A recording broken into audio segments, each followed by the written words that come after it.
First of all, already now, during the crisis, EU and its member states have collectively mobilized somewhere around 3.4 trillion euros. This is around 25% of EU's GDP, and it's EU's largest crisis response ever. And this is besides European Central Bank's action, including, for example, 750 billion euros pandemic emergency purchase program. So what we have presented yesterday comes on top of the decisions already made and is mainly aimed at the recovery phase of the economy, whereas already now we have very substantial crisis response. And certainly a lot of work has gone into coming up with this proposal, but we've seen pushback already before this budget was unveiled, that from the Frugal Four. What we've heard this morning from the French Finance Minister, Bruno Le Maire, that he hopes that this recovery fund will progress. What are the chances of it surviving, that you won't see it effectively stopped by those Frugal Four countries? Well, first of all EU member states recognize that we are facing unprecedented crisis. All EU member states are in recession, and we need coordinated response, and we need to respond in a spirit of European solidarity. That's recognized. So I think all EU member states are ready to negotiate our proposal. Of course, those are going to be serious negotiations, because we need to reach unanimity of 27 member states.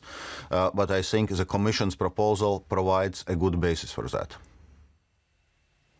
As always, the devil is in the detail with these things. Can I ask you, how is the money going to be allocated? Will Italy get the lion's share? Will Spain get a big slice? Does Germany get any money? Can you tell us a bit more about the distribution? Yes, indeed. So the money will be available to member states both in terms of grants and loans. Not all money is already distributed, so to say, pre-allocated for member states, because there are many EU programs which are project-based programs, for example, investment programs like InvestEU, but also the new health program or Horizon Europe program, which is on research, innovation.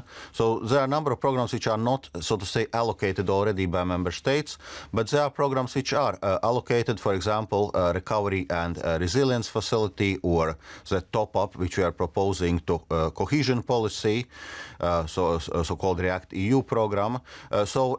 Indeed, you mentioned, for example, Italy and Spain are the biggest recipients, but there are also other countries which are receiving substantial amounts of money, including, for example, France, Poland, Germany, which you mentioned.